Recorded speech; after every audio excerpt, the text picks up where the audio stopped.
Warning, this video is intended for adult collectors. It contains plastic collectibles, questionable opinions, and the guy that won't leave Scott McNeil alone. You have been warned. This is Random Review. Hello everyone, welcome back to the TJOmega channel, and once again it is time to review another of the 13 primes, this one being the one we're probably the most familiar with. This is Alpha Trion. Yep, the oldest of Autobots, the most familiar to us, and the one we always expect to just be a Scourge retool. But here we are, he has his own official mold, completely new, all 100% him. And we need to figure out if it is worth such praise, or at least such position. Praise will be coming later. So, you can see it is cast in this lovely shade of purple. It is extremely rich, very, very cool looking. Really, really, really good shade of purple. If you look across the top, you are going to start seeing a lot of different details. You got this, like, metallic cobalt blue across the top, like this very pale color. You have his more familiar maroon going through, and I like how this is a connected paint application across multiple parts. Always like to see that. You got a little bit of like bright blue poking through here, which is just there to kind of break up the purple a little bit. Does kind of work and plays off of the blue that's in the back as well. Yes, that's his head. Yes, you can see him peeking up. Don't tell anyone I'm here. Don't worry. Don't worry, Alpha. We got you. From an Omega to an Alpha. I won't tell a soul. So, yeah. Deco is very, very nice. Also, you see that translucent plastic there. I am happy to let you guys know that if I were to open this up, you won't find it. Because this is a translucent plastic insert that is just screwed into place. In fact, it's also doing that cool trick that they do, which is to spray the inside. That way it has this nice red look without having any worry about scratching it. Yeah, it's a very well done use of translucent plastic. The spaceship mode in general is very sweep-esque. It does keep that general shape while trying to be something entirely its own as well.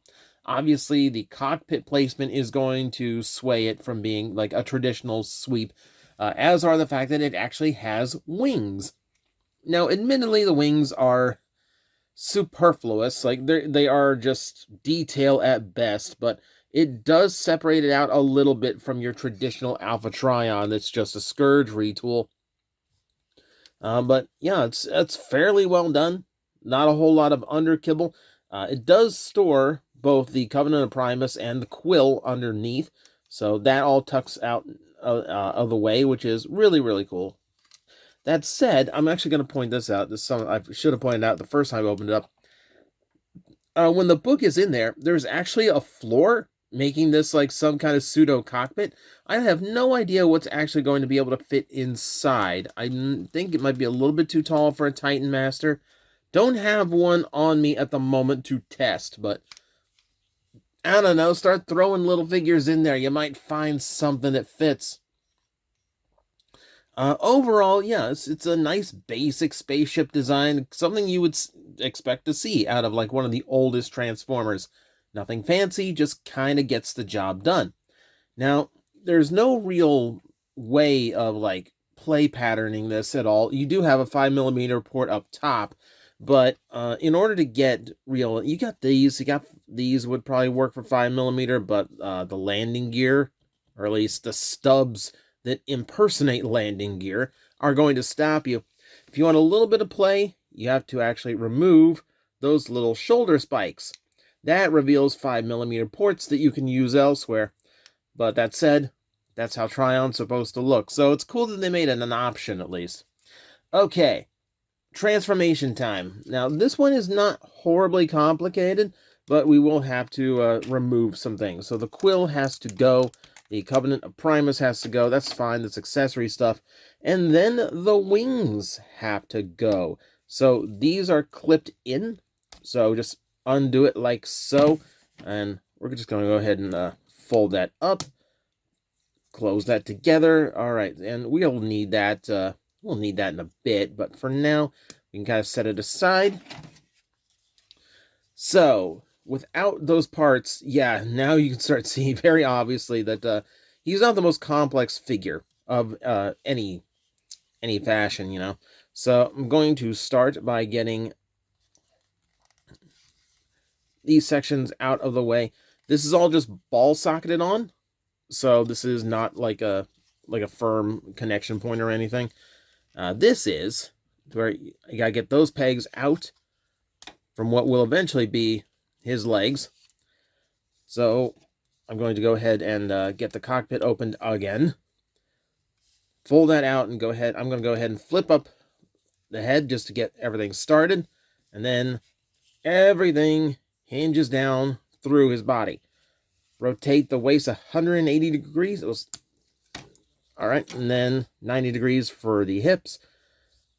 Now, for the feet, you are going to have to flip these out so he can actually stand. This is a little bit tricky to get these flipped out a little bit because there's not a good place to really like sink a thumbnail into in order to flip it. But also a little bit more difficult for me because I just trimmed my nails, completely forgetting that I had a review to do today. So that's on me. That's on me. The hinges aren't too tight on mine, but if yours are too tight, that might get a little bit tricky. These double hinge, it's a little bit tricky, so you got to have it at that angle. So this little flat diagonal is against there, and then you can sink it into place to create the solid leg. Easier to show you on this one. There we go. All right, so that out of the way. Arms fold down. Hands are going to fold out. It's a little bit easier this time to fold these out compared to the heels because you got that little, you got this little peg to work with to help you out a little bit. If the wrist hinges aren't too tight. Oh, this is tough. Hang on. Oh, I picked a bad day to trim the thumbnails.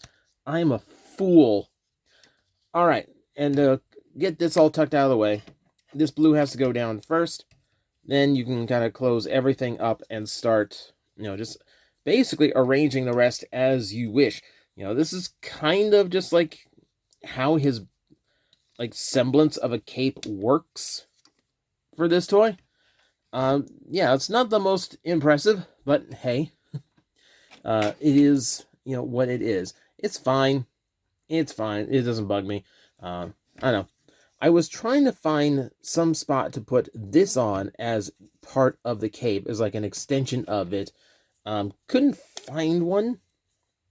Just as like, as part of like the normal transformation. I didn't see it in the instructions. Could have missed something. I don't know. But I don't know. Would have been neat. Well, that's not the point. This is supposed to be a younger Alpha Trion. And you can see that by the robot mode.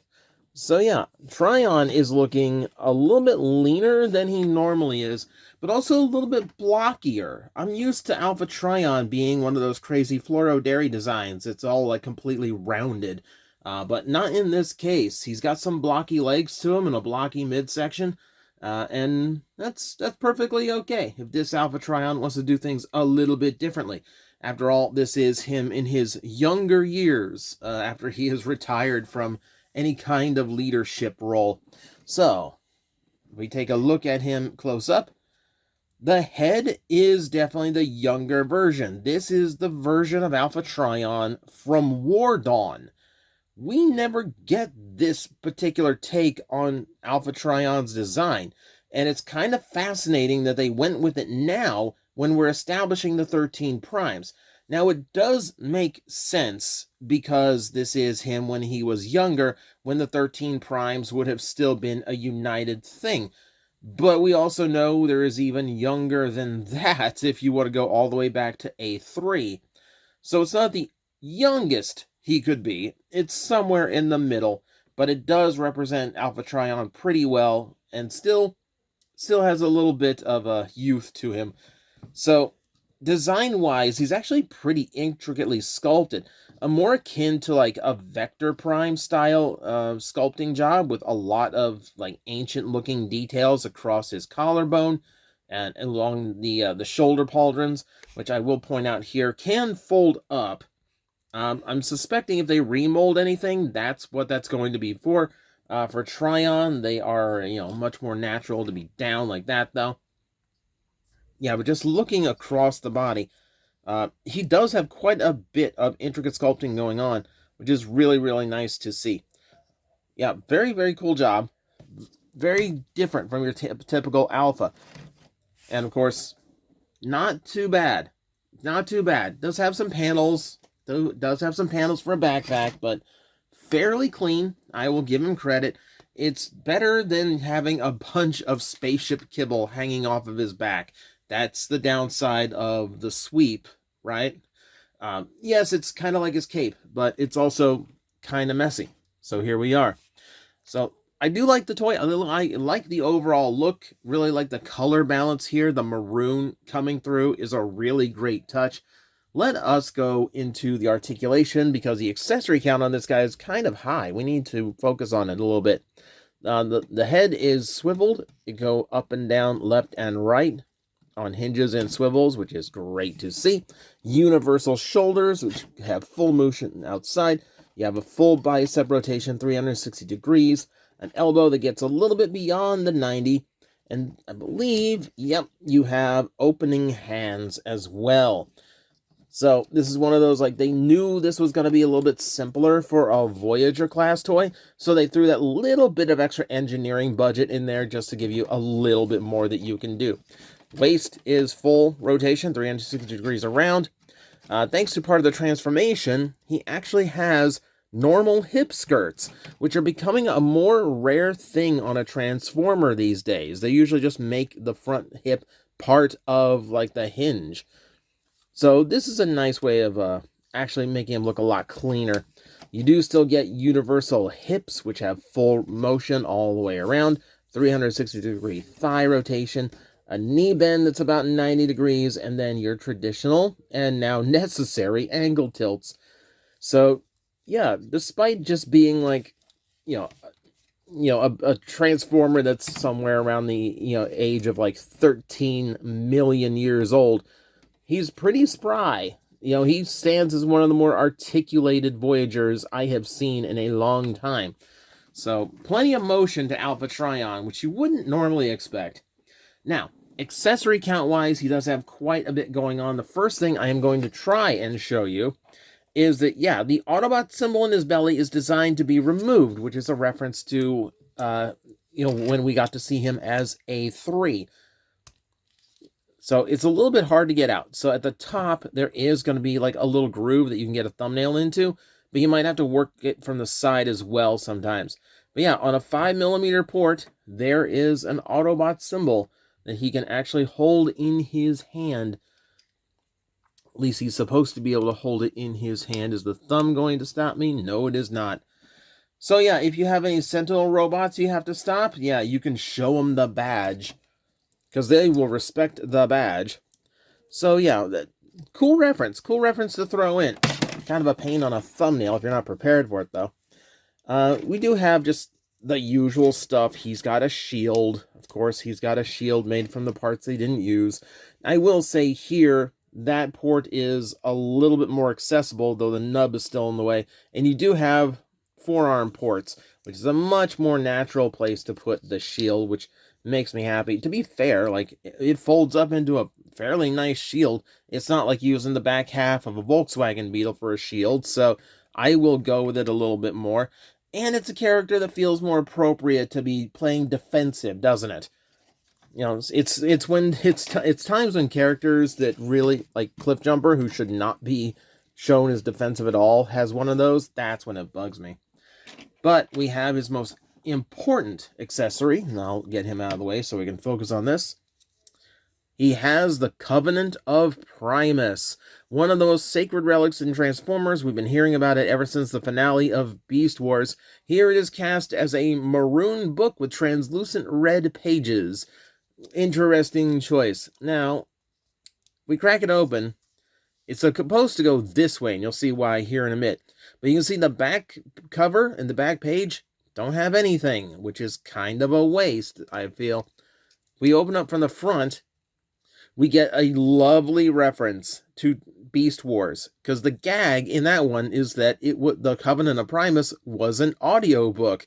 So there's a cassette, there is the standard buttons for a radio. That's actually pretty cool. That's a really good reference to throw in. And yeah, the screen showing Cybertron as well, because of course it does. And then if we open up to the middle, we are going to get Alpha Trion symbol of the primes, as well as a message in the Cybertronic glyphs. It does read till all are one. So that way you don't have to go to TF Wiki to look it up. Very, very simple. So yeah, fun. I really wish they put something on the cover. Like it being Baron's kind of weird. It's also a little bit weird to actually have him hang on to, since he's got to hang on to it like here in this weird way. So yeah, he's just kind of, there we go. This is where the head hinge comes in handy, so he can actually look down at his own book, which, that's pretty good thought to have by Hasbro's engineers. But then you also have, of course, the quill that he uses to write all of Space and Time's history on it. So yeah, he does have enough articulation to actually, accommodate for this. I wish he had wrist swivels. It would have helped this a little bit. Come on, write in your book, old man. Man, work on your diary. Okay, go with it. just go with it. But that's what you get. And that's pretty much what Alpha Trion has to offer. So he's fulfilling his job as one of the 13 pretty well in just being like the bookkeeper, the keeper of time and history, etc., etc. I guess time is vector. Never mind. Point being, it does make for an interesting take on Alpha Trion. It's still fascinating to me that his first toy that isn't a retool of somebody else and isn't a movie-based lion is just him as a younger bot. It's kind of an interesting choice, but decent enough toy. A little bit simple in parts, but I think between accessory and articulation advantages, I think he's got enough to make up for it. So I really like him. If you have him already, let me know in the comments section what you think of him, because more opinions are always good, especially with how much this guy's going to cost next year. And thank you all for watching. I will see you next time. Hello everyone, I am Astral Agent Magnetar, a Tokusatsu VTuber, and I am streaming 4 times a week over on Twitch, Monday, Tuesday, and Wednesday afternoons, and a special late night one on late Friday/early Saturday. So come watch, come hang out, and let's make an impact together.